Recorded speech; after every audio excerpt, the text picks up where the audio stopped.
ও আল্লাহর বান্দারা, কেমন ঈমান, কেমন আমার মালিকের মুহাব্বত।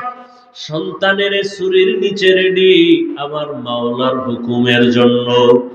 এবার ইসমাইলকে যখন নিয়ত করছে রক্ত হাতে না লাগা পর্যন্ত ইসমাইলের ছাড়বে না। ইসমাইলকে আবার যখন শোয়াইয়া ছুরি চালাবে, ইসমাইল যখন মাটিতে শুয়া পড়লেন, আসমান থেকে আমার আল্লাহ অর্ডার দিলেন, ও জিবরাইল, জলদি করে জান্নাতি একটা দুম্বা নিয়ে যাও, আমার ইব্রাহিমের ছুরির নিচে দাও, ইসমাইলের যেন কোনো ক্ষতি না হয়। জিবরাইল আল্লাহর অর্ডারে জান্নাতি দুম্বা নিয়ে রওয়ানা। জিবরাইল ভাবলেন, মনে হয় আমি যাইতে না যাইতে ইসমাইল বোধহয় জবাই হয়ে যাবে। জিবরাইল আসমান থেকে জোরে আওয়াজ দিলেন, আল্লাহু আকবার, আল্লাহু আকবার।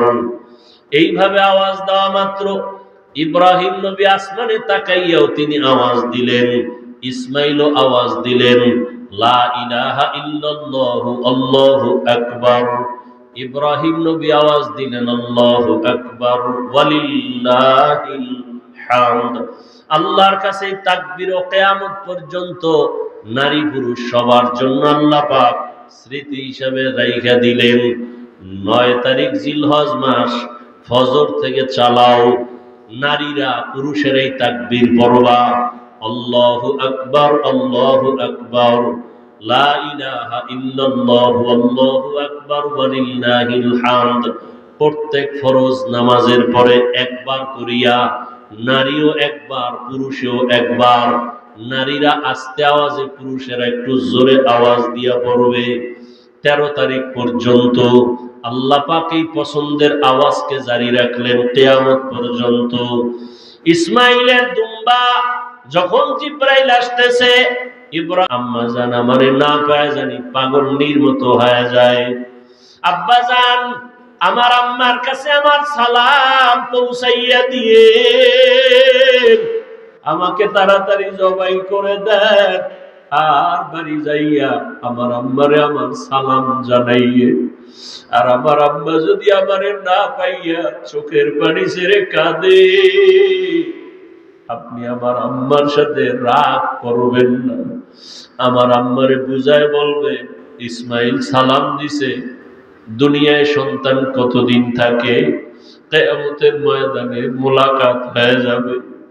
আব্বা জান, আমার আম্মার কাছে আপনি এই বার্তা পৌঁছে দিয়ে, আমার আম্মা অনেক কান্না করবে আমাকে না পাইয়া। ইতিহাসবিদরা বলে, আবার ইসমাইল কথাও বলছেন, আমার রক্তের জামা মাখা আমার মায়ের কাছে দিয়ে, আমার মা দেখে একটু কলিজা ঠান্ডা করবে। এবার ইসমাইল বলে, আব্বা জান, আমার চেহারাটা মাটির দিকে রাইখা আমারে শোয়াইয়া জবাই করে, কারণ আমার চেহারার দিকে যদি আপনার মায়ার নজর লাগে, আপনি মায়ার কারণে ছুরি চালাইতে পারবেন না। আরে আপনি ছুরি চালাইতে গিয়া যদি ব্যর্থ হয়ে যান, আমার মাওলাই বেজার, পরীক্ষায় বুঝি আপনি ফেল হয়ে যাবেন। দ্রুত আমার চেহারাটা নিচে রাখবেন, আর আমার হাতে পায়ে রশি দিয়া ভালো করে বাঁধেন। জবাই করতে গিয়ে যদি আমার পায়ের নাড়াচাড়া আপনার শরীর মোবারকে লাগে, বেয়াদবি হয়ে যাবে। বাবার সাথে আমি বেয়াদবি করবো, এটা বরদাস্ত করা যায় না। ও বাবা আমার, হাত পাও ভালো করে বেঁধে নেন, আপনার চক্ষু দুইটাও বাঁধেন, আপনার চোখের নজর যেন আমার দিকে না পড়ে। বাবা, তাড়াতাড়ি আপনি ছুরি চালান। ইসমাইল নিজে শুয়ে পড়লেন আল্লাহর মহব্বতের জন্য। আল্লাহ পাক রব্বুল আলামিন ছুরিরে বললেন, খবরদার, আবার ইসমাইলের একটা পশমও যেন ক্ষতি না হয়। ইব্রাহিম নবী যখন ছুরি চালায় একটু পশম কাটে না। ইব্রাহিম নবী পাথরের উপরে আঘাত করলেন, পাথরটা টুকরা টুকরা হয়ে গেল।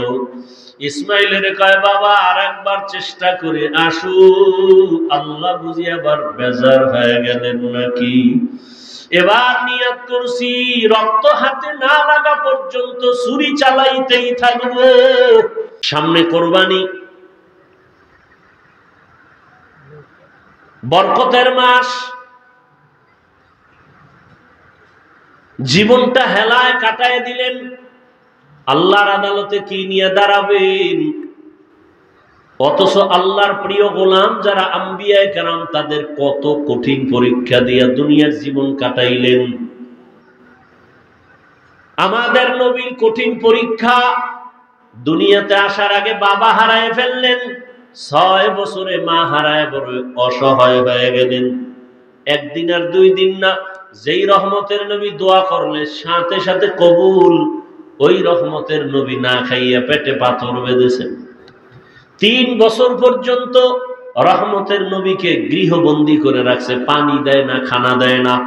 সেই রহমতের নবী আমার গাছের পাতা ছিঁড়ে ছিঁড়ে খায় আর পেটের ক্ষুধা নিবারণ করে। কেমন রহমতের নবী, এত কষ্ট করেছেন। আবার অন্য নবীদের কষ্ট সারা জীবন বয়ান করলে শেষ হবে না। মুসা নবীর কষ্ট, ঈসা নবীর কষ্ট, ইব্রাহিম নবীর কষ্ট, আইয়ুব আলাইহিস সালাম তো রোগে পুরা জিন্দেগি শেষ, পোকা পুরা বডির মধ্যে পোকা। ইউনুস নবী মাছের পেটে। উযায়ের আলাইহিস সালামকে 100 বছর পর্যন্ত এরকম মাঠের মধ্যে পড়ে রইছে, মইরা গেছে। 100 বছর পরে আল্লাহ আবার জিন্দা করে দিয়েছেন। আল্লাহ কয় উযায়ের কতক্ষণ ছিলা? কয় 1 দিন বা এর কিছু কম। কোরআনের আয়াত। উযায়ের বলে 1 দিন বা এর কম, কয় না 100 বছর চলে গেছে।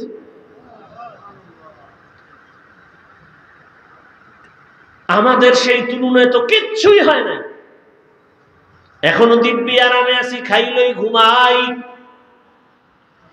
আর ইব্রাহিম আল্লাহর একজন পয়গম্বর, দুনিয়াতে হেদায়েতের বার্তা বাহক বানাইয়া আল্লাহ পাঠাবেন, কিন্তু নবী ইব্রাহিমের আগমনটা বড় কঠিন। ইরাকের বাবেল শহর, ওই শহরের অধিপতি নমরুদ এক সময় একদিন রাতের বেলা ঘুমে স্বপ্ন দেখে একটা আগুন উঠা পুরা ইরাক বাবেলটাকে ছাই করে ফেলছে। ঘুম থেকে ওইটা নমরুদ বলে, গণকরে ডাকো, গণকরে ডাক দাও, আমি যে স্বপ্ন দেখলাম আগুন, ভয় পাইলাম, কি এটা? গণকরা এসে এবার পরিচয় দিল, ও বাদশাহ জাহাপনা, তুমি আগুন দেখো নাই, তোমার কপালের জম দেখছো। এই আগুনের মতো শক্তিশালী একটা সন্তান জমিনে আসবে, তোমার সব কিছু ধ্বংস করে ফেলবে, তোমার এই বাদশাহী সব শেষ হয়ে যাবে। নমরুদ কয়, সন্তান আসবে? বলে হ্যাঁ। ছেলে না মেয়ে? কয় ছেলে। মায়ের গর্ভে আসছে? না। জমিনে? না। তাড়াতাড়ি তাহলে আশাটাই বন্ধ করে দাও।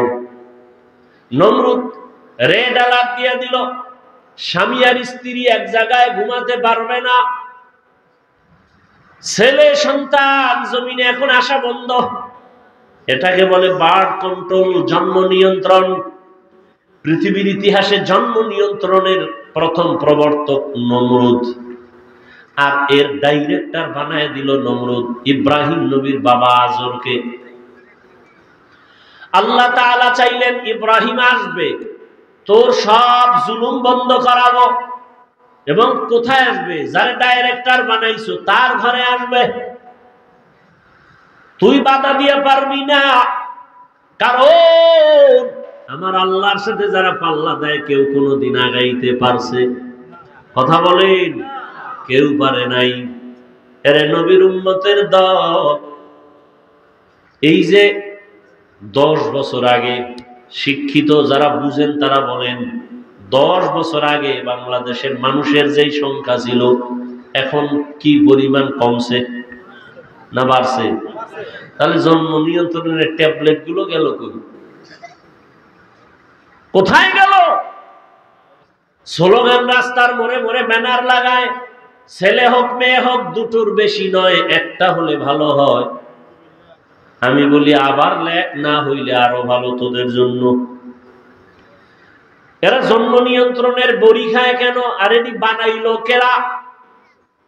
এগুলি নিয়ে কথা বলবো না, তবে এতটুকু বলবো, 10 বছর আগে ট্যাবলেট খাইয়াও তো সন্তান কমাতে পারে নাই, বরং যেদিন থেকে স্লোগান শুরু একটার বেশি না, সেদিন থেকে আমার আল্লাহর কুদরতি চাবি চালু হয়ে গেল, একসাথে 4 বাচ্চা। ঠিক নেই? লিল্লাহি মুলকুস সামাওয়াতি ওয়াল আরদি ইয়াহাবু লিমান ইয়াশা ইয়াহাবু লিমান ইয়াশাউ ইনাসাও ওয়া ইয়াহাবু লিমান ইয়াশাউ যুকুর আও ইউযাওবিজুহুম যুকরানাও ওয়া ইনাসা وَيَجْعَلُ مَن يَشَاءُ عَقِيمًا إِنَّهُ عَلِيمٌ قدير।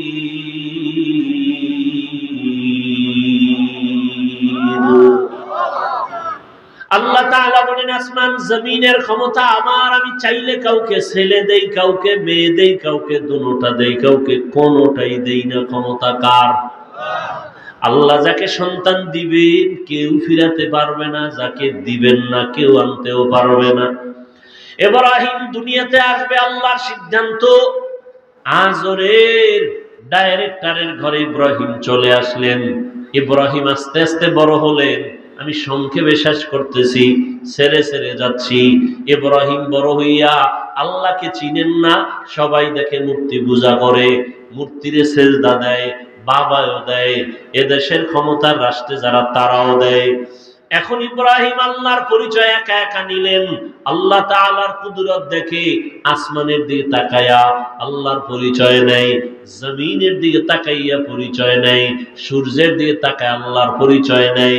রবের পরিচয় নিয়ে আল্লাহ তাআলা তাকে ঈমানের দৌলত এমন ভাবে দান করলেন, এক পর্যায়ে বাবাও টের পাইয়া নমরুদও টের পেয়ে গেল। এক পর্যায়ে ইব্রাহিমের উপর অত্যাচার শুরু হয়ে গেল। অত্যাচারের এক পর্যায়ে তাকে মেরে ফেলার জন্য রেডি। কেমনে মারবে? কয় এমনি ঠাস করে মারবো না, জাগাত মারবো না, ধুকে ধুকে মারবো। বলে কেমনে ধুকে ধুকে মারবো? কয় অগ্নিকুণ্ড সাজাইয়া আগুনের মধ্যে ফালাও, পুরাইয়া তারপরে মারবো। তাকাইয়া তাকায় দেখবে কেমনে তার জীবনটা নষ্ট হয়। অগ্নিকুণ্ড সাজাইলো বিশাল এরিয়া নিয়া। ইব্রাহিম আলাইহিস সালামকে আগুনের মধ্যে ফেলবে। এখন আগুন জ্বালাইছে, এত পরিমাণ তাপ, কেউ কাছে যাইতে পারে না। এখন ওখানে ফেলবে কেমনে? চরখা বানাও, চরক গাছ লাগাও, ওই গাছের রশিতে বাইদা ঘুরায় ঘুরায় ঘুরায় ঘুরায় ফালাইয়া দিব। বানলো, চরখা বানাইয়া ইব্রাহিম নবীর সাথে রশি দিয়া বাইদা টানা শুরু করলো। কিন্তু ইব্রাহিম নবী জায়গায় বসা, নাড়াচাড়ার কোনো সুযোগ নাই, চরক গাছও নড়ে না। নমরুদের মাথা গরম হয়ে গেল। ইবলিস আইসা কয়, এই মুহূর্তে পারবা না। লক্ষ লক্ষ আসমানের ফেরেশতারা ইব্রাহিমের রশি ধইরা রাখছে, ফেরেশতাদের দূরে সরাও। কেমনে? ওগো তো দেখা যায় না, অন্ধকার, আমরা তো কিছুই দেখি না। বলে এখানে কাজ করো, দুইটা বর্ণনা ঐতিহাসিকগণ বলেন। এক, উলঙ্গ নারীদের, নারী পুরুষের নাচ গান এখানে দাও। নারী পুরুষ যখন উলঙ্গ নাচ গান করবে, রহমতের ফেরেশতা চলে যাবে, অটোমেটিক ইব্রাহিমকে ফেলতে পারবা।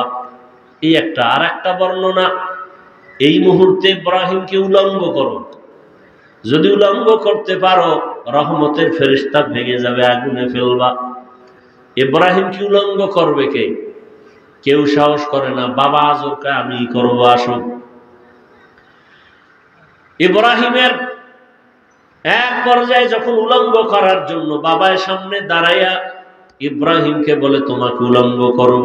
ইব্রাহিম বলে, বাবা, সন্তান বিপদ পড়লে মা বাবা পাগলের মতো হয় আত্মরক্ষার জন্য, সন্তানের বাঁচানোর জন্য। তুমি আমার জন্মদাতা বাবা, তুমি আমাকে উলঙ্গ করবা, কি একটু লজ্জা লাগে না? হাজার হাজার ফেরেশতা তাকায় আছে, আমাকে লজ্জা দিও না। এক পর্যায়ে যখন ইব্রাহিমকে উলঙ্গ করেই ফেলতেছে, রহমতের ফেরেশতারা চলে গেল। চরক গাছ উঠায় যখন আগুনের মধ্যে ফেলবে, ঠিক ওই সময় জিব্রাইল কানে মুখ লাগায় বলে, কোনো সহযোগিতার প্রয়োজন আসেনি। ইব্রাহিমের এখানে একটা পরীক্ষা, যদি বলে হ্যাঁ করো, আল্লাহ বেজার হয়ে যাবে। যে ছাত্র লেখাপড়ায় খুব ভালো, তার সামান্য অন্যায় শিক্ষক বরদাস্ত করতে পারে না। ইব্রাহিম আলাইহিস সালাম এখানেও পাশ করে বললেন, আরে আমি তো অন্ধ মালিকের গোলাম না, তুমি আমার সাহায্য করবা কি করবা না জানা নাই। আমার কিছু প্রয়োজন হলে আমার মালিক আমার জন্য যথেষ্ট, তিনি আমার সবকিছু দেখতেছেন। ইব্রাহিম এইখানেও পাশ করে ফেললেন। আগুনের মধ্যে যখন ফেললো, আল্লাহ আগুনকে হুকুম করে দিলেন, কুলনা ইয়া নারু কুনি বারদাও ওয়া সালামান আলা ইব্রাহিম। আকে লুতুফে খেশরা ইজহারে কর, বাখলিল আসনারে রাগল জারে কর। আগুনের মধ্যে ইব্রাহিম পড়ে আছে দিব্যি আরামে, কোন ইব্রাহিম নবীর পশমও জ্বলে না। নমরুদ অনেক দূরের থেকে তাকায় বলে, আগুন তুই কি দুর্বল হয়ে গেলি? কয় না, ইব্রাহিম যার কথা মাইনা চলে, আমিও তো তার কথা মেনে চলি। ইব্রাহিমের আল্লাহ হুকুম দিছে জ্বালানো, নিষেধ করেছেন পশম যেন জ্বলে না। আবার আল্লাহ যদি অর্ডার করে, তোর এই পুরা জমিন আমি জ্বালায় দিতে পারি। দীর্ঘদিন ইব্রাহিম নবী আগুনের মধ্যে থাইকা বের হলেন, সশরীরে আরামে সুস্থতার সাথে বের হইয়া। এবার কয় না, এত বড় জুলুম সহ্য করা যায় না, দেশে থাকবো না। বিদায় বিবি বিশ্ব সুন্দরী সারা, তাকে নিয়ে রওনা সিরিয়ার দেশে, ইরাক থেকে সিরিয়ায় যাবে।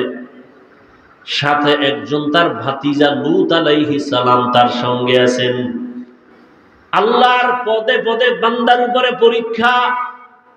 যাবেন সিরিয়ায়, মিশরের এলাকা যখন পার হচ্ছেন, সেখানে আবার এক ঝামেলা। মিশরের জালেম খবর পাইছে বিশ্ব সুন্দরী সারা যায়, এটাকে আটকাও। আটকাইয়া লয়ে গেছে তার খাস কামরায়। ইব্রাহিম নবী একা বসে আছেন রাস্তায়। ইব্রাহিম নবী বলেন, হে মালিক, তুমি আমারে যতই পরীক্ষা করো, দয়া করে পাশ করায়া দাও। আমার বিবির সতীত্ব নষ্ট করবে কেউ, বরদাস্ত করা যায় না। কি না জানি করে জানি না। আল্লাহ কয়, ইব্রাহিম ধৈর্য ধারণ কর, আমি তোর অন্তর চক্ষু খুলে দিলাম। জালেম তোর স্ত্রীর সাথে কি করবে তুই এখানে বসে সব দেখবি। ইব্রাহিম নবী অন্তর চক্ষু দিয়ে তাকায় দেখে, জালেম বিশ্ব সুন্দরী বিবি সারার দিকে হাত যখন বাড়াইতে শুরু করলো, সাথে সাথে হাতটা বাঁকা হয়ে গেছে, শক্ত হয়ে গেছে। জালেম কয়, রে ও নারী, তোমার মধ্যে এমন কি মেডিসিন আছে যে আমি হাত বাড়াইলে বাঁকা হয়ে যায়? আমি আর করবো না, আমারে মাফ করো। যা, মাফ করে দিলাম। হাত আবার স্বাভাবিক হয়ে গেছে। জালেম আবার সুযোগ পায় হাত বাড়াইছে। ইব্রাহিম নবী দেখতেছেন আর দোয়া করতেছেন। এভাবে 3 বার হাত বাড়াইয়া খাঁটি তওবা করে বলে, তোমার মধ্যে এমন কি মেডিসিন আছে যে আমি তোমার কাছেও যেতে পারি না? ও পর্দার আড়ালের আম্মা জানেরা, জমিনের মধ্যে যা কিছু ঘটে বা হচ্ছে, প্রবাদ আছে, তার অর্ধেক করেছে নর, অর্ধেক করেছে নারী। একটা বাগান সাজাইতে হলে জমিনের মধ্যে আদর্শ সন্তান লাগবে। আদর্শ সন্তান প্রয়োজন হলে আদর্শ মায়ের প্রয়োজন। এরে আম্মা জান, এক হাতে তালি বাজে না। স্বামী আর স্ত্রী এক মন যদি না হয়, ওই জায়গায় ভালো সন্তান আসবে না। ওই মা সারা কতটা কঠিন এক মুহূর্তে, তার স্বামী নবীও নাই, আল্লাহর মুহাব্বতের পরীক্ষায় পাশ করার জন্য এতটা মজবুত। জালেম যখন বলে তোমার মধ্যে কি মেডিসিন আছে যে আমার হাত আগায় না, আল্লাহর বান্দি বিশ্ব সুন্দরী সারা বলে আরে আমার মধ্যে তো কিছুই নাই, তবে আমার জানা আছে এতটুকু, আমি আল্লাহর প্রিয় একজন বান্দার স্ত্রী। আল্লাহর প্রিয় বান্দা ইব্রাহিম নবীর স্ত্রী কয় কই তোমার সেই প্রিয় বান্দা বলে ওই যে রাস্তায়। জালেম ভুল স্বীকার কইরা নবীরে ডাইকা মেহমানদারি করাইয়া জানতে চাইলেন সন্তান কতজন, কয় কোনো সন্তান নাই। কেন? কয় চাইছি পাই না। তখন হাজেরা নামের আল্লাহর বান্দি তাদের কাজের জন্য রাখছিল, দিয়ে দিছে খেদমতের জন্য, যাও হাদিয়া দিয়ে দিলেন। এক পর্যায়ে সারা খেদমতের জন্য হাজেরারে নিয়ে রওয়ানা, সিরিয়ায় যাবে। সারা ইব্রাহিম নবীর সাথে বিবাহের জন্য দিয়া দিলেন। হাজেরার সাথে নবী ইব্রাহিমের বিবাহ হয়ে গেল। বিবাহ হইয়া সংসার চালায়, সন্তান নাই। ইব্রাহিম আলাইহিস সালামের ৮০ বছর পার হয়ে গেল। আল্লাহর কাছে একদিন দোয়া করে রব্বি হাবলি মিনাস সলিহিন। একজন নবী হইয়া আল্লাহর কাছে দোয়া করে ভালো সন্তানের জন্য। আর আপনার আমার কি হালাত?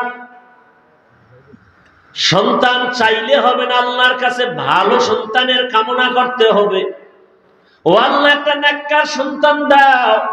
10টা সন্তান হলে কি লাভ হবে যদি সন্তানের কারণে মা বাবার হাতে হ্যান্ডকাপ লাগে, পুলিশে ধরে, মানুষ যদি গালাগালি করে, সন্তানের কারণে মা বাবার ইজ্জত যদি নষ্ট হয়, এমন সন্তান 10টা হলেও লাভ নাই।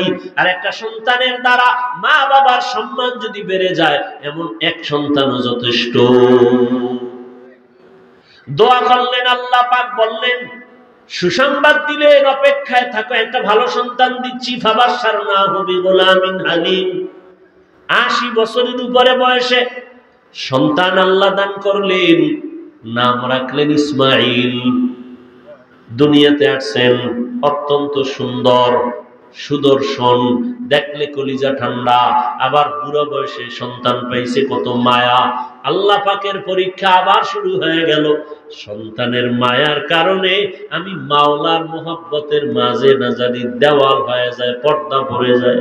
কত হাজি সাহেব, কত গাজী সাহেব, কত পীর সাহেবের মুরিদ, কত তাবলিগওয়ালা তাবলিগ করে, পীরের কাছে যায়, কিন্তু খবর নিয়ে দেখি অনেকের মাইয়া এখনো বেপরদায় কলেজে দৌড়ায়, ছেলেটা এনজিওতে চাকরি করে, হারাম টাকা সুদের টাকা কামাই করে।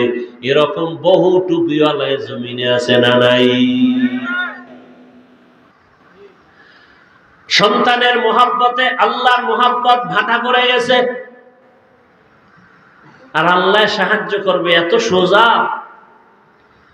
সন্তানের মোহাব্বত আল্লাহ এজন্য সতর্ক করছেন, সাবধান। ইয়া আইয়ুহাল্লাযীনা আমানু লা তুলহিকুম আমওয়ালুকুম ওয়া আওলাদুকুম আন যিকরিল্লাহ। সম্পদ আর সন্তান থেকে সতর্ক, তোমাকে আমি মাওলার জিকির থেকে যেন দূরে সরায় না দেয়। ইন্নামা আমওয়ালুকুম ওয়া আওলাদুকুম ফিতনাহ। সাবধান। ইব্রাহিম নবী দোয়া করলেন, আল্লাহ সন্তান দিলেন। মায়া বাড়তেছে বাড়তেছে, আল্লাহর হুকুম চলে আসলো, আর রাখা যাবে না। এই স্ত্রী আর সন্তানটাকে একটা জায়গায় নির্বাসনে দাও। কোথায়? বলে আমার ঘর, জমিনের প্রথম ঘর বাইতুল্লাহ, ওখানে নিয়ে যাও। কেমন কঠিন পরীক্ষা! ইব্রাহিম নবী এতটুকু বললেন, বিবি চলো। কোথায় কোথায় কোথায় নাই, কোনো আওয়াজ নাই, বলা যাবে না। আল্লাহর হুকুমে চললেন। হাজেরা আর শিশু ইসমাইলকে নিয়ে হাঁটতে হাঁটতে হাঁটতে হাঁটতে বাইতুল্লাহ, যেই বাইতুল্লাহ চারদিকে জঙ্গল আর পাহাড়, মানুষ নাই, কোনো আলো নাই, বাতাস নাই, খাদ্য নাই, কিচ্ছু নাই, বিরান ভূমি, এক চতুর্মুখী জঙ্গল, ভয় আর ভয়। সেখানে হাজেরাকে রাইখা, শিশু ইসমাইলকে রাইখা পয়গম্বর ইব্রাহিম এবার বাড়ির দিকে রওনা। কথাও বলা যাবে না। কত কঠিন পরীক্ষা আপনি চিন্তা করছেন। এবার হাজেরা জিগায়, যখন যাইতে আছে ডাক দিলেন, হে আল্লাহর নবী, আমাদের এখানে রাইখে আপনি কই যান? নবী কোনো আওয়াজ নাই, নিষেধ, মুখ খোলা যাবে না। পেছন দিক দিয়া ধরলেন, আস্তিনটাকে ধইরা যখন দাঁড় করাইলেন, আমাদের রেখে যান কেন? নবী চুপ। এক পর্যায়ে কথা যতই বলে নবী আওয়াজ দেন না। মা হাজেরা শেষ সময় বলেন, আমাদের যেখানে রাইখে যাইতেছেন এটা কি আপনার ইচ্ছা নাকি রবের হুকুম? এহেনেও জবান খোলা যাবে না। মাথা নাড়ায় ইশারা দিলেন, হ্যাঁ রবের হুকুম। তাও মুখে বলে নাই। আল্লাহ কেমন কঠিন পরীক্ষা, শুধু ইশারায় জবাব দিলেন, হ্যাঁ আল্লাহর হুকুম। এ কথা বলা মাত্র হাজেরাও তো যেমন তেমন বান্দি না, নবীর সোহবাত। বিদায় বেলা বলেন, পয়গম্বর আপনি চলে যাবেন, দুঃখ নাই, তবে শিশু ইসমাইলের রাইখা গেলেন, একটু পানি আছে আর কিছুই নাই, আমাদের জন্য একটু দোয়া করবে। এখানে জঙ্গল, চারিদিকে পাহাড়, খানা দানা নাই, কোনো মানুষ নাই, আমি একটা মাত্র মহিলা মানুষ, আবার বাচ্চাটাও আমার শিশু, আপনার কাছে কিছুই চাই না নবী, আমাদের জন্য একটু দোয়া করিয়েন। আর যদি মাঝে মাঝে একটু মনে চায় আমি হাজেরার খবর নেওয়ার প্রয়োজন নাই, আমার সন্তান ইসমাইলের খবর নিয়ে যাইয়েন, মাঝে মাঝে আসবেন। নবী কথা বলা নিষেধ। এবার চলতেছেন, হাজেরা এখানে বসে আছেন, চিন্তায় পড়ে গেলেন, এই জঙ্গলে কোনো মানুষ নাই, পাহাড়, আমি একা ইসমাইলের নিয়ে কেমনে থাকবো? আল্লাহর কাছে দোয়াও করেন। ইব্রাহিম নবী উইঠা পাহাড়ে উঠে নিচে নামলেন, নাইমা আল্লাহর দরবারে হাত উঠায় দোয়া করা শুরু করলেন। রব্বানা ইন্নী আসকানতু মিন যুররিয়্যাতি বিওয়াদিন গায়রি যি যারইন ইনদা বাইতিকাল মুহাররাম রব্বানা লিয়ুকিমুস সালাতা ফাজআল আফইদাতাম মিনান নাসি তাহবি ইলাইহিম ওয়ারযুকহুম। নবী দোয়া করলেন, দোয়া করিয়া তিনটা কথা বলে গেলেন, হে আল্লাহ, তোমার দরবারে তিনটা দোয়া করে গেলাম। আমার সন্তান, আমার স্ত্রী এখানে আছে, তুমি বাসস্থানের মানুষের ব্যবস্থা করে দিও, এবং তুমি তাদের রিজিকের পানির ব্যবস্থা করো, এবং তাদের খানার আয়োজন তুমি ফল ফ্রুটের ব্যবস্থা করিও। নবী দোয়া করে চলে গেলেন সিরিয়ায়, সারাকে নিয়ে জীবন কাটায়। হাজেরা আর ইসমাইল এখানে কেউ নাই, চতুর্মুখী জঙ্গল, পাহাড়। ইসমাইলের পানি পান করাইতে করাইতে শেষ হয়ে গেল, কিচ্ছু নাই, চারদিকে কোনো পানিও নাই। ও পর্দার আড়ালের আম্মা জানেরা, আল্লাহর মুহাব্বত কত কঠিন, কত কোরবানি আর ত্যাগ একজন নারী ইতিহাস কায়েম করে গেছেন। আপনারা নবী না, তবে নবীদের মায়ের মতোই তো আপনাদের মান। আপনারা তো সাহাবায়ে কেরামদের মায়ের মতো দামি নারী। আপনারা তো ইসমাইল নবীর মা হাজেরা আলাইহিস সালামের মতো দামি। আপনারা তো ঈসা নবীর মা মারিয়াম আলাইহিস সালামের মতো দামি। আপনারা তো বেঈমান ফেরাউনের স্ত্রী আসিয়ার মতো বড় দামি। আম্মাজান হাজেরা আলাইহিস সালাম কি পরিমাণ ত্যাগ স্বীকার করলেন, স্বামীর সাথে রাগও করলেন না।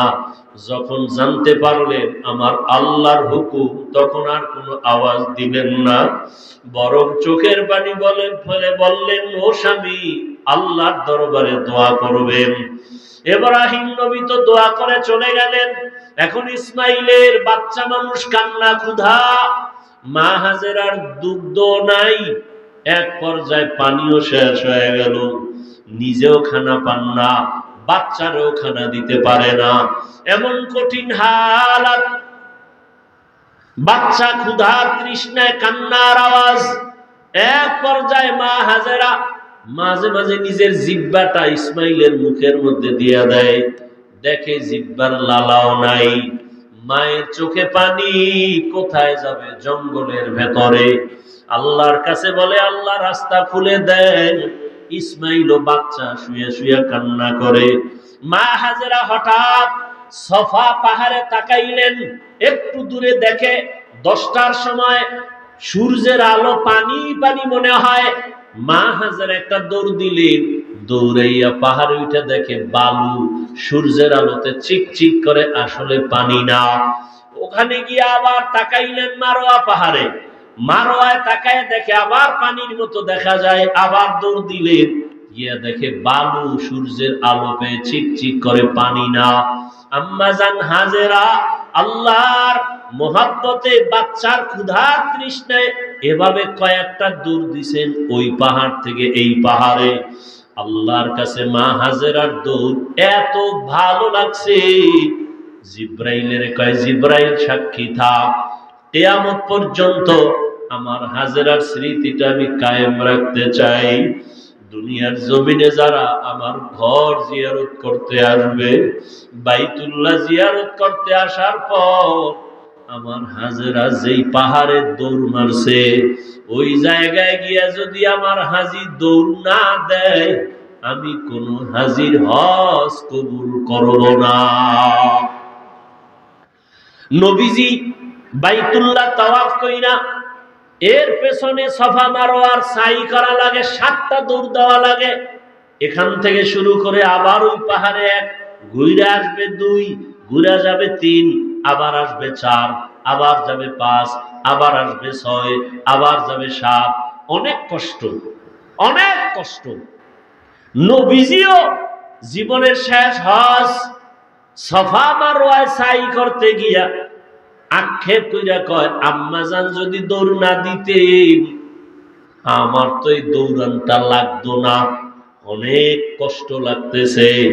আল্লাহ কয়, ও নবী, হাজেরার দৌড় আমার কাছে বড় ভালো লাগছে, এই জন্য আমি কিয়ামত পর্যন্ত স্মৃতির আকার করে দিলাম। দৌড়াচ্ছে দৌড়াচ্ছে, শেষ সময় হঠাৎ শুনে বাচ্চার চিৎকারের আওয়াজ।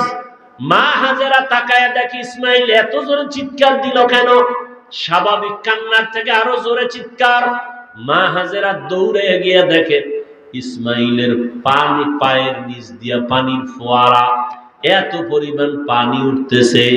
মা হাজেরা এবরানি ভাষা, ওই সময়ের ভাষায় ওই পানিটারে চতুর্দিক থেকে একটা আওয়াজ দিছেন, আওয়াজটাও আল্লাহর কাছে ভালো লাগছে, ঝম ঝম, তার অর্থ হলো থাম থাম। আল্লাহর কাছে শব্দটা পছন্দ হয়ে গেছে। শব্দটা ওই সময়ের ইব্রানি ভাষা, আল্লাহর কাছে পছন্দ। কিয়ামত পর্যন্ত এই পানির নাম হয়ে গেল কি? জমজম। এরে আল্লাহর বান্দা, শুধু জমজম পানি নিয়ে যদি আলোচনা করি, অনেক সময় এই বরকতের পানি হাজার হাজার কোটি মিলিয়ন ট্রিলিয়ন বিলিয়ন পানি দুনিয়ার হাজি সাহেবরা নেই, যেখানে পানি ওই সময় ছিল এখনো কমেও না বাড়েও না। সাহাবায়ে কেরাম রহমতের নবীকে জিজ্ঞাসা করলেন, ইয়া রাসূলুল্লাহ, জমজম পানির তলা কই? নবী বলেন, জমজম পানির তলা হাউজে কাউসারের সাথে। আরো জোরে বলো। এত বরকতের পানি কোন জিনিস দাঁড়াইয়া পান করা নিষেধ, তবে জমজমের পানি দাঁড়ায় পান করো। জমজমের পানির প্রায় 25টার মতো উপকার আছে। কত দামি পানি! ওলামায়ে কেরাম লেখছেন, জমজম পানিটা কাউসারের থেকেও দামি, কারণ পৃথিবীর শ্রেষ্ঠ ব্যক্তি রহমতের নবী মেরাজে যখন যাইতেছেন, আল্লাহর নবী বলেন, আমাকে জমজম কূপের পানি দিয়া ওযু বানাইলো, আমাকে শোয়াইলো চিৎভাবে, আমার বুকের মাঝখান থেকে চিরলো, ভেতর থেকে কলবটাকে বের করে স্বর্ণের পেয়ালায় রাখলো, জমজমের পানি দিয়া ধুইলো, আবার ভেতরে রাখলো, আবার চাপ দিল, এমনি আবার হয়ে গেল, সেলাই লাগলো না, রক্ত গেল না, ব্যথাও পেলাম না। এইভাবে আমার অপারেশন হয়েছে কুদরতের, এটাকে বলে open heart. Open heart surgery কইরা লাভ দিও না, মাস্তানিয়ার বাহাদুরি অহংকারী করো না। রহমতের নবীকে আল্লাহ ওপেন হার্ট সার্জারি 4 বার করে দেখাইয়া দিয়েছেন। এটা তোমার বাপ দাদার বানানো না, আল্লাহ আগেই ওপেন হার্ট সার্জারি রাসূলকে করেছেন। কয়বার? কষ্ট হইতেছে আপনার? হ্যাঁ ভাইরা আমার, রহমতের নবী বলেন এই জমজম পানি আমরা পিপাসা নিবারণ করি পানি দিয়া, পেটের ক্ষুধা নিবারণ করি কি দিয়া? খানা দিয়া। জমজম পানি এতটা দামি যে এই পানিটা পান করলে ক্ষুধাও থাকবে না, পিপাসাও থাকবে না। জমজম পানি বান্দা তুমি ঔষধ হিসাবে ব্যবহার করো। ঔষধ কেমন ঔষধ? তোমার বিশ্বাস যেমন তেমন। কেউ যদি বলে আমি কোন ঔষধ খাবো না, আমার জমজম আমার ঔষধ, যেমন নিয়ত করবে ফলাফল তেমন। বরকতের পানি মা হাজেরাও পান করলেন, বাচ্চাটারও দিলেন, ক্ষুধাও নাই, পিপাসাও নাই। একটা দোয়া কবুল হয়ে গেছে। আর এক দোয়া ছিল মানুষ যেন এখানে এসে বসতি বানায়। ব্যবসা করতে যায় একদল মানুষ, ওই পথ পাশ দিয়া তাদের পানির প্রয়োজন, খুঁজতে খুঁজতে হাজেরারে পাইছে। জমজম পাইয়া কই পানি আমরা নিব, কারণ এটার মালিক আছে। কে? বলে আমি। কয় যে পানি যে নিবা দিব, তবে শর্ত কি? তোমরা এখানে ব্যবসা বাণিজ্য করে বাসস্থান করো, পানি নাও, যত পারো নাও, এখানে থাকবা, বাড়িঘর করবা, বসবাস করবা। এবার সব রাজি হয়ে গেল। মানুষজন ঘর বাড়ি উঠাইতে শুরু করলো, জমজমের পানি ব্যবহার করতেছে, ফসল টসল সুন্দরভাবে চালাচ্ছে। এখন অনাবাদী এলাকা আবাদী হতে চললো। জমজম পানি নিয়া সবাই ব্যবহার করে, বরকতের পানি মানুষজনও ভরে গেল। আর একটা দোয়া করছিল, আল্লাহ কুদরতের দ্বারা রিজিকের ব্যবস্থা করে দাও। এই যে জমজমের পানি, কেউ কেউ বলে ইসমাইলের শিশুর পায়ের আঘাতে উঠছে। মা হাজেরা তো দৌড়ায় পাহাড়ে, ইসমাইল যে চিল্লায় পানি উঠছে টের পায় না, দূর তো মাঝখানে একটা আওয়াজ আসছে, আওয়াজ গাইবি। হাজেরার কানে কোথার থেকে আওয়াজটা আসলো, নজর করে দেখে বাইতুল্লাহর থেকে আওয়াজ। দৌড়ে গিয়ে দেখে পানি। মুফাসসিরিনে কেরাম বলেন এটা ইসমাইলের পায়ের আঘাতের পানি না, জিব্রাইল আমিন পাখা দিয়ে জোরে আঘাত করেছেন, পানি ওঠা শুরু হয়ে গেছে। মা হাজেরা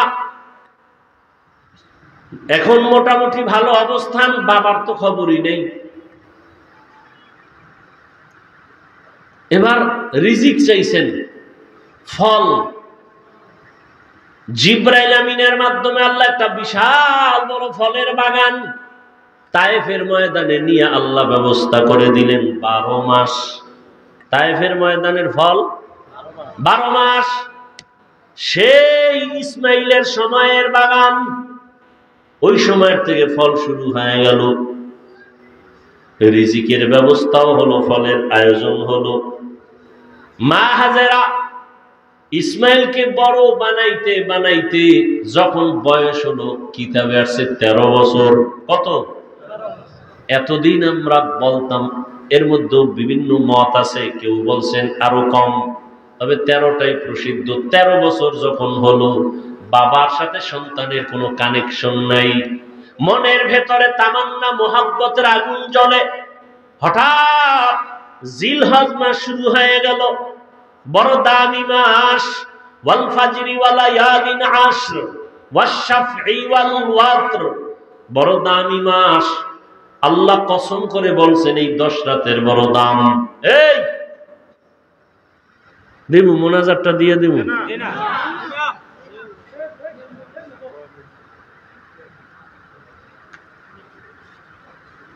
কপাল করলে কি করবো, যাই করবে আকাম, কোনো কাম নাই। কিন্তু বাইরে মোবাইল চালাই বলে আড্ডা দিব, ওই একদল তো আড্ডা দিতেই আছে দোকানপাটে, কপাল পুড়ছে। আল্লাহ হেদায়েত দান করুন। আমিও কাইটা কাইটা দিয়ে আইছি, আর শেষ করে দিব অল্প টাইম। কোথায় রাখছি কথা? জিলহজ মাস শুরু হয়ে গেল 1, 2, 3। হ্যাঁ, আজকে তো চাঁদ উঠছে না, উঠে না, উঠছে। জিলহজ মাসে কোরবানি যারা দিবেন, কত কথা পাওয়া যায়। বাইতুল্লাহ যারা হাজী সাহেব ওখানে হজে গেছে, এই হজ শেষ কোরবানি দেওয়া পর্যন্ত, চাঁদ উঠার থেকে কোরবানি দেওয়া পর্যন্ত নখ কাটবে না, চুল কাটবে না, কিছুই কাটা যাবে না। আমরা বাইতুল্লাহ যেতে পারি না, যারা কোরবানি দিবেন, যারা দিবেন না সবাই এই আমলটা করি, অন্তত একটু বাহানা করবেন যে ওখানে যেতে পারি না, তবে হাজীদের সাথে একটু মিল করলাম। নখ চুল কিছুই কাটবেন না কোরবানি করার পরে। এর দ্বারা অনেক ফজিলত, মাওলার কুদরত। ওই বলছিলাম না, বাইতুল্লাহ মাওলার পাগলামির জায়গা, মাওলার আশিকের ইশক আর পাগলামির জায়গা বাইতুল্লাহ।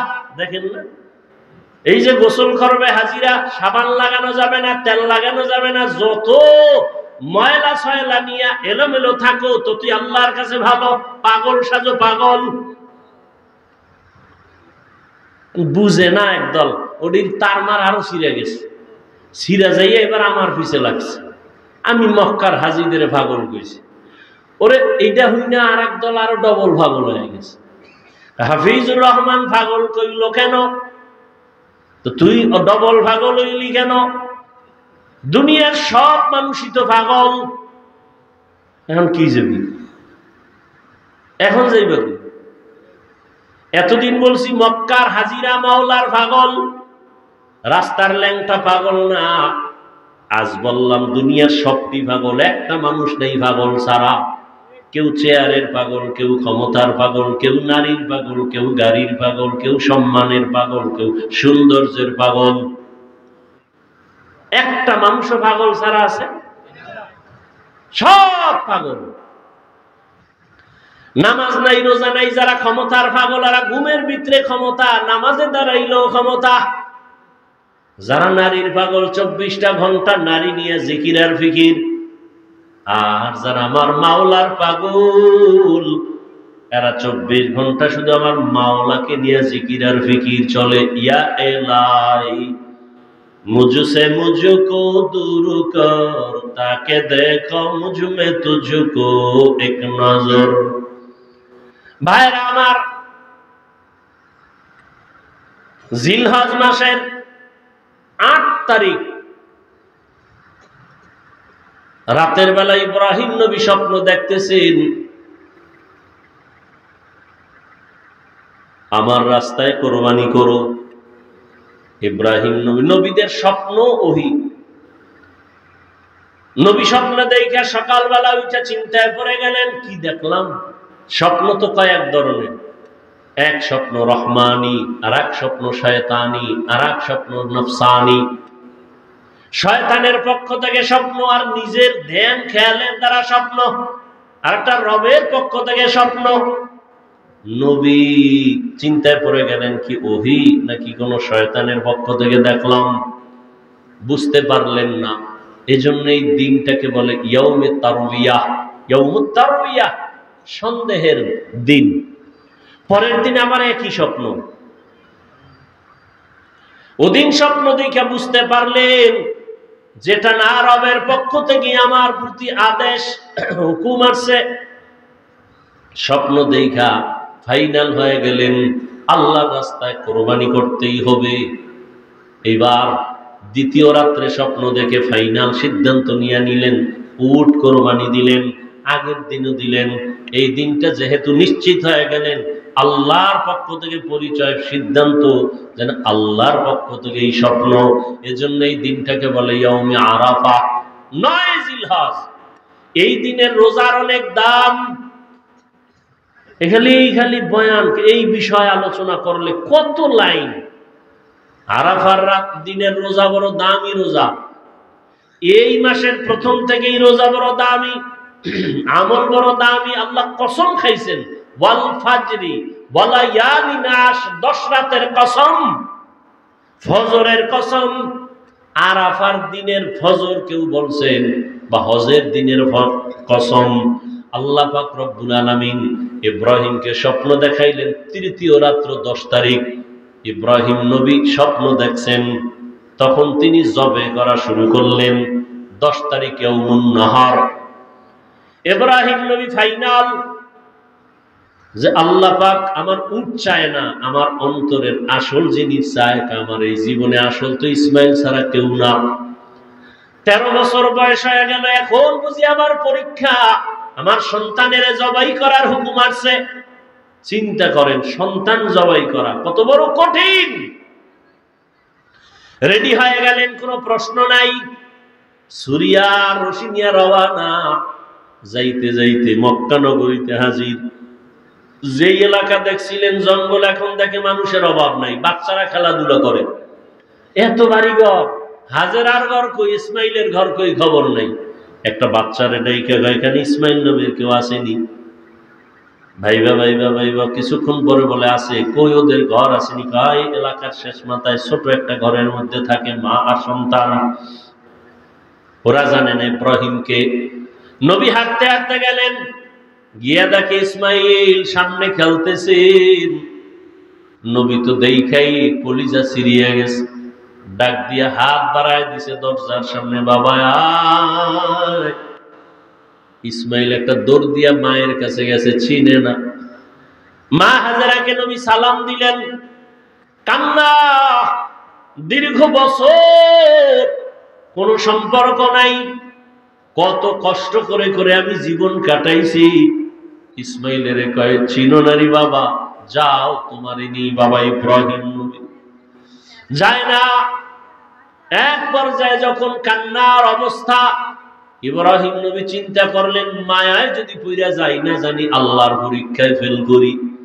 হাজেরাকে ডাক দিয়ে কয়, হাজেরা দেরি করা যাবে না, ইসমাইলের সুন্দরভাবে সাজায়া পড়ায়া দাও, সুন্দর পোশাক পড়ায়া দাও, বাদশার দাওয়াতে যাব। আল্লাহর দাওয়াত কয় নাই, ঘুরায় কইছে বাদশার দাওয়াত। মনে করছে দুনিয়ার কোন বাদশার দাওয়াত। মা হাজেরা বাবার সাথে ছেলে যাবে দাওয়াতে, রাজকীয় কোন দাওয়াত। মনের আবেগ দিয়া সন্তানটারে এমন ভাবে গোসল করাইয়া সাজায় পড়াইয়া দিলেন। এবার বাবার হাতে তুইলা দেন, সন্তান ঘর থেকে বাবার সাথে রওয়ানা। মা হাজেরা ঘরের বাইরে নাই না, চোখের পানি মুছে আর কান্না করে। এত বছরের সন্তান বাবার সাথে যা আনন্দের এক কান্না। কিন্তু জানেন না যে আমার মাওলার ডাকে যাইতেছে ইসমাইলের জবাই করার জন্য। মা হাজেরা একা, ইব্রাহিম নবী সন্তান ইসমাইলের নিয়ে যায়। ইসমাইলও জানে না যে তাকে জবাই করা হবে। শয়তানের মাথা গরম হয়ে গেল, এই পরীক্ষায় যদি সবাই পাশ করে তো কত বিধর্মী মুসলমান হবে, ফেল করানোর বুদ্ধি কি? চিন্তা করে শয়তান ভাবলো যে মহিলার দিল নরম, হাজেরারে ধোকা দেই। গিয়া কয়, হাজেরা মানুষের সুরতে ইসমাইলের সারস কই, কয় বাবার সাথে গেছে দাওয়াতে। কার দাওয়াত? কয় বাদশার দাওয়াত। কয় না, রবের দাওয়াত। কেন? রবের দাওয়াত যদি হয় তো তো ভালো। কয় না না, জানো না কি বলে, জবাই করার জন্য নিছে। না, বাবা কোনদিন সন্তানের গলায় ছুরি লাগাইতে পারে না। ইবলিস কয়, আল্লাহর হুকুম হয়েছে, ইব্রাহিমের কাছে ছুরিও আছে ইসমাইলের জবাই করার জন্য। এই কথা শুনে হাজেরা কান্না করে বলে, ইবলিস, যদি কথা সত্যই হয়, আমার রব যদি হুকুম দেয় এখান থেকে তুই চলে যা। আমি হাজেরার এক ইসমাইল কেন, আরো যদি ইসমাইল থাকে আমি রবের জন্য রাস্তায় ফিলাই দিব, আল্লাহর পথে দিতে আমি প্রস্তুত আছি। শয়তান পারলো না, ধোকা দিয়া চলে গেল ইব্রাহিম নবীরে ধোকা দিতে, ইসমাইলের দিতে। গিয়া ইসমাইলের কয়, তোর বাবা তোরে জবাই করবে, কই যাও? ইসমাইল ডাক দিয়া কয়, বাবা আপনি কি আমাকে জবাই করতে নেন? ইব্রাহিম নবী বলে, শয়তান ধোকা দেয়, তাড়াতাড়ি পাথর মারো। এবার পাথর নিক্ষেপ করলেন 7টা। ইব্রাহিম নবী 7টা পাথর নিক্ষেপ করলেন। আবার আরেক জায়গায় ধোকা, ওখানে আবার পাথর, এভাবে 3 জায়গায়। আল্লাহর কাছে আমলটা পছন্দ হওয়ার কারণে কিয়ামত পর্যন্ত স্মৃতি আল্লাহ দিয়ে দিলেন। হাজী সাহেবরা এই 3 জায়গায় পাথর না মারলে একজন হাজির হজ কবুল হবে না। এবার চলে গেলেন মিনা বাজারে, সন্তানকে জবাই করে দেওয়ার জায়গা। জবাই করবে ঠিক এমন সময় ইব্রাহিম নবী একটু চিন্তা করলেন, ইসমাইলের একটু মতামতটা নিয়ে নেই, দেখি আমার সন্তানের কি মতামত। এইবার সন্তানের ডাইরেক্ট বলতেছে, ইন্নী আরা ফিল মানামি আন্নী আযবাহুকা ফানজুর মাযা তারা। ও বাবা, আমি স্বপ্নে দেখছি তোমাকে জবাই করতেছি, তোমার মতামত কি? কত কঠিন। বাচ্চা ইসমাইল 1 সেকেন্ডের জন্য চিন্তা না করে দ্রুত বলে ফেললেন, ইয়া আবাতি ফাআল মা তুমার। বাবা, তাড়াতাড়ি আপনাকে যে আদেশ করা হয়েছে পালন করেন। সাতাজিদুনি ইনশাআল্লাহু মিনাস সাবিরিন, অচিরেই আমাকে পাবেন ইনশাআল্লাহ ধৈর্য ধারণকারীদের অন্তর্ভুক্ত।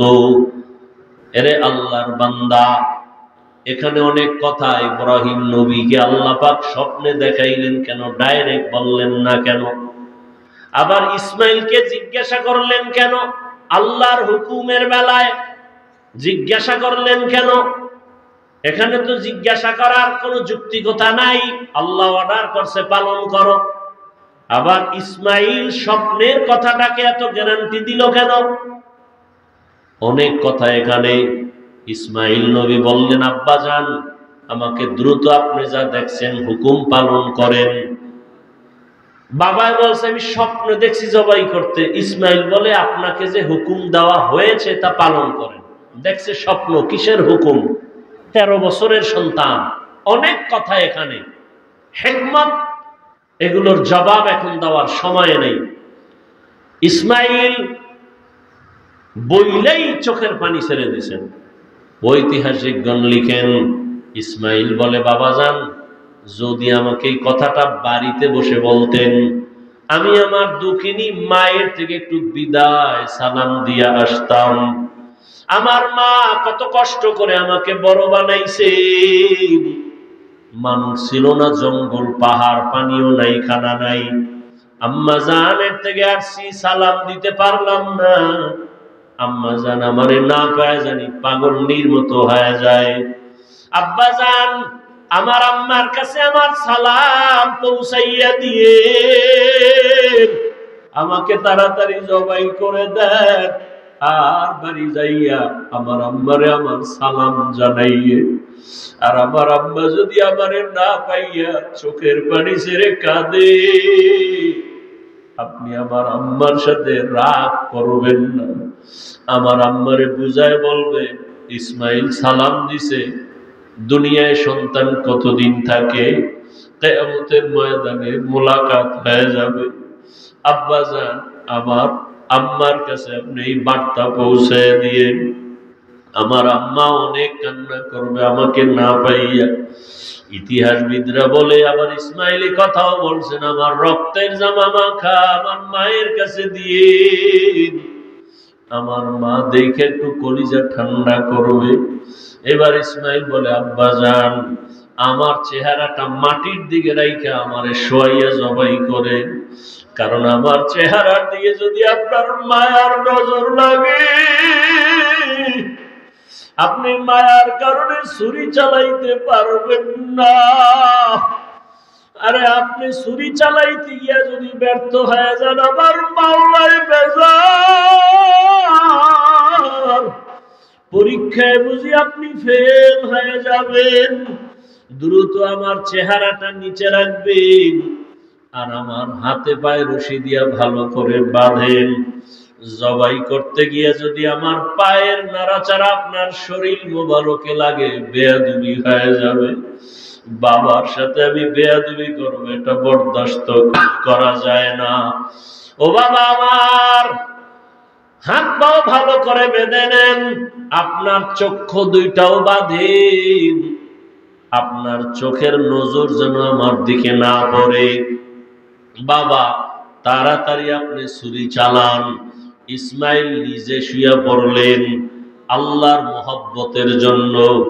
আল্লাহ পাক রব্বুল আলামিন ছুরিরে বললেন, খবরদার আবার ইসমাইলের একটা পশম যেন ক্ষতি না হয়। ইব্রাহিম নবী যখন ছুরি চালায় একটু পশম কাটে না। ইব্রাহিম নবী পাথরের উপরে আঘাত করলেন, পাথরটা টুকরা টুকরা হয়ে গেল। ইসমাইলের কয়, বাবা আর একবার চেষ্টা করে আসু। আল্লাহ বুঝি আবার বেজার হয়ে গেলেন নাকি? এবার নিয়ত করছি রক্ত হাতে না লাগা পর্যন্ত ছুরি চালাইতেই থাকবো। ও আল্লাহর বান্দারা, কেমন ঈমান, কেমন আমার মালিকের মোহাব্বত। সন্তানের ছুরির নিচে রেডি আমার মাওলার হুকুমের জন্য। এবার ইসমাইলকে যখন নিয়ত করছে রক্ত হাতে না লাগা পর্যন্ত ইসমাইলের ছাড়বে না। ইসমাইলকে আবার যখন শোয়াইয়া ছুরি চালাবে, ইসমাইল যখন মাটিতে শুয়া পড়লেন, আসমান থেকে আমার আল্লাহ অর্ডার দিলেন, ও জিবরাইল জলদি করে জান্নাতি একটা দুম্বা নিয়ে যাও, আমার ইব্রাহিমের ছুরির নিচে দাও, ইসমাইলের যেন কোনো ক্ষতি না হয়। জিবরাইল আল্লাহর অর্ডারে জান্নাতি দুম্বা নিয়ে রওয়ানা। জিবরাইল ভাবলেন মনে হয় আমি যাইতে না যাইতে ইসমাইল বোধহয় জবাই হয়ে যাবে। জিবরাইল আসমান থেকে জোরে আওয়াজ দিলেন, আল্লাহু আকবার, আল্লাহু আকবার। এইভাবে আওয়াজ দেওয়া মাত্র ইব্রাহিম নবী আসমানে তাকাইয়াও তিনি আওয়াজ দিলেন, ইসমাইলও আওয়াজ দিলেন, লা ইলাহা ইল্লাল্লাহু আল্লাহু আকবার। ইব্রাহিম নবী আওয়াজ দিলেন, আল্লাহু আকবার ওয়ালিল্লাহিল হামদ। আল্লাহর কাছে তাকবীর ও কিয়ামত পর্যন্ত নারী পুরুষ সবার জন্য আল্লাহ পাক স্মৃতি হিসাবে রাইখা দিলেন। 9 তারিখ জিলহজ মাস ফজর থেকে চালাও, নারীরা পুরুষের এই তাকবীর পড়বা, আল্লাহু আকবার, আল্লাহু আকবার, লা ইলাহা ইল্লাল্লাহু আল্লাহু আকবার ওয়ালিল্লাহিল হামদ। প্রত্যেক ফরজ নামাজের পরে একবার করিয়া নারীও একবার পুরুষেও একবার। নারীরা আস্তে আওয়াজে, পুরুষেরা একটু জোরে আওয়াজ দিয়া পড়বে। 13 তারিখ পর্যন্ত আল্লাহ পাক এই পছন্দের আওয়াজকে জারি রাখলেন কিয়ামত পর্যন্ত। ইসমাইলের দুম্বা যখন জিবরাইল আসতেছে, ইব্রাহিম নবী যখন ছুরি চালায় ইসমাইলের সরাইয়া দুম্বা দিয়া দিলেন। হঠাৎ করে দেখে রক্ত লেগে গেল, চোখ খুলে তাকায় দেখে অচেনা একটা জানোয়ার জবাই হয়ে গেল।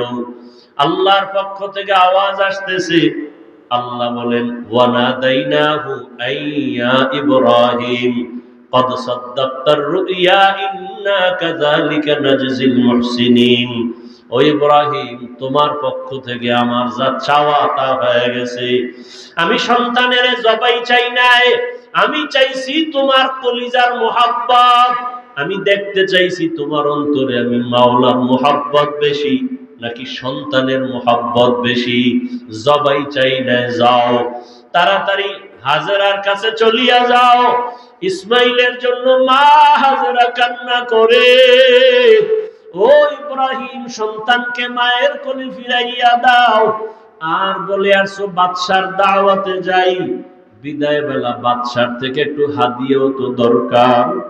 আমি জান্নাতে একটা হাদিয়া দিয়ে দিলাম, হাজেরাকে নিয়ে এই হাদিয়া তোমরা খাও। আল্লাহ বলেন, আফাদাইনাহু বিযিবহিন আযীম। ওই ইব্রাহিম নবীর কুরবানি আল্লাহ পাক বলেন, লাইয়ানাল্লাহা লুহুমুহা ওয়ালা দিমাউহা ওয়ালাকিন ইয়ানালুহুত তাকওয়া মিনকুম। ও দুনিয়ার কুরবানি দেনেওয়ালারা, আমি তোমার রক্ত চাই না, পশুর গোশত চাই না, আমি চাই তোমার কলবের তাকওয়া। তুমি কুরবানি কি মানুষকে দেখাবার জন্য দাও না, আমি আল্লাহর মহব্বতে দাও। আমি তোমার অন্তরের মহব্বতের পরীক্ষা নিতেছি। আমি তোমার গোশতের পরীক্ষা নেই না, রক্তের কিছুই নেই না। আমি আল্লাহ তোমার অন্তরের তাকওয়া চাই। ও আল্লাহর বান্দারা, আল্লাহর মোহাব্বত নিয়া এখনো সময় আছে। সন্তানের মায়ায় পড়িয়া, মা বাবার মায়া, পরিবারের মায়ায় আল্লাহর রহমত থেকে অনেক দূরে এখনো তওবা করেন। ও যুবক বাবারা, পর্দার আড়ালের মা বোনেরা, আল্লাহর কাছে তৌফিক চান, আল্লাহ হাজেরার মতো আদর্শওয়ালা আমাদের নারীদের বানাও। ও যুবক বাবারা, দোয়া করো, আল্লাহকে বলো ইসমাইল নবীর আদর্শওয়ালা বানায় দাও। মুরব্বীরা দোয়া করেন ইব্রাহিম নবীর কলিজার আদর্শ আমাদের দান করো। তোমার মুহাব্বতের পরীক্ষায় কামিয়াব বানায় দাও। জীবনে যত অপরাধ করেছো টাকার মায়ায়, সন্তানের মায়ায়, আজকে থেকে তওবা করো। আর নামাজ ছাড়বা না, মা বাবার মায়ায় পড়ে আল্লাহকে ভুলবা না, পরিবারের মায়ায় পড়িয়া আল্লাহর রহমত থেকে দূরে যাইবা না। ও যুবক বাবারা, কয়দিন আর গুনাহ করবা? শখ লাগায় এত কম গুনাহ করো নাই। মনের চাহিদায় কত গুনাহ করেছো, আর কত মরণ কি তোমার হবে না? কয়দিন আর বাহাদুরি করবা? এখনো নিয়ত করো, মা বাবার দোয়া নিয়া, শিক্ষকের দোয়া নিয়া, উলামায়ে কেরামের দোয়া পরামর্শ নিয়া নবীজির আদর্শ মেনে চলবো। আল্লাহ আমাদের কবুল করেন। আলহামদুলিল্লাহি রাব্বিল আলামিন, ওয়াসসালাতু ওয়াসসালামু আলা সাইয়্যিদিল আমবিয়াই ওয়াল মুরসালিন ওয়া আলা আলিহি ওয়া আসহাবিহি আজমাইন। ইয়া আরহামার রাহিমিন, ইয়া আরহামার রাহিমিন, ইয়া আরহামার রাহিমিন। রব্বিরহামহুমা কামা রব্বায়ানি সগীরা। আল্লাহুম্মা ইন্নাকা আফুউন কারীম তুহিব্বুল আফওয়া ফা'ফু আন্না। আল্লাহুম্মা ইন্না নাসআলুকা রিযাকা ওয়াল জান্নাহ ওয়া নাউযু বিকা মিন সাখাতিকা ওয়ান নার। আয় আল্লাহ, আমরা গুনার বোঝা নিয়ে আপনার দরওয়াজায় হাজির। গুনাহের কারণে দিলটা পাথর হয়ে গেল, চোখে পানি নাই। কান্নাওয়ালা চক্ষু দান করেন, জিকিরওয়ালা জিহ্বা দান করেন, আখিরাতের ফিকিরওয়ালা কলব দান করেন। আয় আল্লাহ, আমাদের গুনাহমুক্ত জীবন দান করেন। মাদ্রাসা মসজিদ কবুল করে নেন। আয় আল্লাহ, মাহফিল কবুল করে নেন। আয়োজনকারী, সহযোগিতাকারী, দান সদকাকারীদের কবুল করে নেন। আয় আল্লাহ, ঘরে ঘরে সুন্নতের আমল চালু করে দেন। মা বোনদের আবেদা পর্দাওয়ালা বানায় দেন। সন্তানগুলো নেককার বানায় দেন। লেখাপড়া যারা করে পরীক্ষার্থী কামিয়াবি দান করেন। আমার কলিজার যুবকদের দ্বীনের খাদেম বানায় দেন।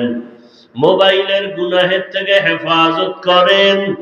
আয় আল্লাহ, গুনাহের প্রতি ঘৃণা জমায় দেন, নেক আমলের আগ্রহ বাড়ায় দেন। সারা দুনিয়াবাসীকে মাফ করে দেন আল্লাহ। ফিলিস্তিনে মুসলমানের কান্নার আওয়াজ, আয় আল্লাহ, কাশ্মীরে মুসলমানের কান্নার আওয়াজ, সারা দুনিয়ার মুসলমানদের জন্য আপনি ছাড়া কেউ নাই। গুনার কারণে এদের উপরে কষ্ট আযাব দিয়েন না রে মালিক। জালেমদের জুলুম থেকে হেফাজত করেন আল্লাহ। আমাদের ঈমান আমল হেফাজত করেন। ইজ্জতের জীবন দান করেন। আয় আল্লাহ, বাংলাদেশ শান্তির দেশ বানায় দেন। জালেমদের জুলুম থেকে হেফাজত করেন। আয় আল্লাহ, যারা ব্যবসা করে, চাকরি করে, কামাই রুজি ব্যবসায় হালাল ভাবে বরকত বাড়ায় দেন। হারাম থেকে হেফাজত করেন। ঋণ আদায়ের ব্যবস্থা করে দেন। অভাব দূর করে দেন আল্লাহ। আয় আল্লাহ, দিলের নেক আশা পূরণ করে দেন। নবীজির রওজায় গিয়া সালাম দেওয়ার তৌফিক দান করেন। বাইতুল্লাহর গিলাফ ধরে লাব্বাইক বলার তৌফিক দান করেন। আয় আল্লাহ, সুন্নাতওয়ালা জিন্দেগি দান করেন। রিয়া হাসাদ কিবির দূর করে ইখলাস দান করেন। উলামা তোলাবা উম্মতের অন্তরে ইজ্জত, মুহাব্বত, রুউব বাড়ায় দেন। মুখালিফের মুওয়াফিক বানায় দেন। জাহিরি বাতিনি দুশমনের মোকাবেলায় বিজয় দান করেন। আয় আল্লাহ, দিনের নেক আশা পূরণ করে দেন। আয় আল্লাহ, ইলম ও হিকমত আমলে বরকত বাড়ায় দেন। চলার পথে ইজ্জতের সাথে হেফাজত করেন। আয় আল্লাহ সাবিরিন শাকিরিন জাকিরিনদের অন্তর্ভুক্ত বানায় দেন। মুরব্বীদেরকে ইব্রাহিম নবীর আদর্শওয়ালা মোহাব্বত দান করেন। আমার যুবকদেরকে ইসমাইল নবীর আদর্শের মোহাব্বত দান করেন। আম্মাজানদেরকে মা হাজেরার আদর্শের মোহাব্বত দান করেন। নবীজির মোহাব্বতে আমাদের কবুল করে দেন। আমরা যারা হাত তুলেছি জানি না কারা ইয়াতীম, মা বাবা হারায় বড় অসহায়, মেহেরবানি করে সবার কবর জান্নাত বানায় দেন। আম্বিয়ায়ে কেরাম, সাহাবায়ে কেরাম, শুহাদায়ে কেরাম, আউলিয়ায়ে কেরাম, আসাতিজায়ে কেরামদের মাকাম জান্নাতে বাড়ায় দেন। আয় আল্লাহ যারা বেঁচে আছেন হায়াত বাড়ায় দেন। অসুস্থ যারা কুদরতের দ্বারা সুস্থ করে দেন। সুস্থতার নেয়ামত দায়মি ভাবে কবুল করে দেন। দীর্ঘ নেক হায়াত দান করেন আল্লাহ, দীর্ঘ নেক হায়াত দান করেন আল্লাহ, দীর্ঘ নেক হায়াত দান করেন। সুস্থতার নেয়ামত আমাদের বাড়ায় দেন। আয় আল্লাহ সারা দুনিয়ায় খেদমতের জন্য কবুল করে নেন। আয় আল্লাহ নারীদের ফিতনা, খেদমতের ফিতনা থেকে হেফাজত করেন। আয় আল্লাহ বাতিলের মোকাবেলায় বিজয় দান করেন। আয় আল্লাহ উলামায়ে আহলে হকের বিজয় দান করেন। আয় আল্লাহ দ্বীনের মুহাব্বত বাড়ায় দেন। নবীজির মুহাব্বতে আমাদের সকলের দোয়া কবুল করে নেন। ঢাকাতে মাদ্রাসার খেদমত করি, কবুল করে নেন। আয় আল্লাহ বিশাল ঋণের বোঝা মাথায় নিয়ে ঘুরতেছি, কুদরতের দ্বারা আপনি ঋণ আদায়ের আসানে ব্যবস্থা করে দেন। অনেক অর্থের প্রয়োজন, মাদ্রাসায় অর্থ নিয়ে পৌঁছাইয়া দেন। দ্বীনের নিসবতে, কোরআনের বরকতে, নবীজির মুহাব্বতে ব্যবস্থা করে দেন আল্লাহ। পেরেশানি দূর করে দেন। নবীজির মুহাব্বতে আমাদের দোয়া কবুল করে নেন। সাল্লাল্লাহু তাআলা আলা খাইরি খালকিহি মুহাম্মাদ ওয়া আলিহি ওয়া আসহাবিহি আজমাইন। আমিন আমিন আমিন বিরহমাতিকা ইয়া আরহামার রাহিমিন।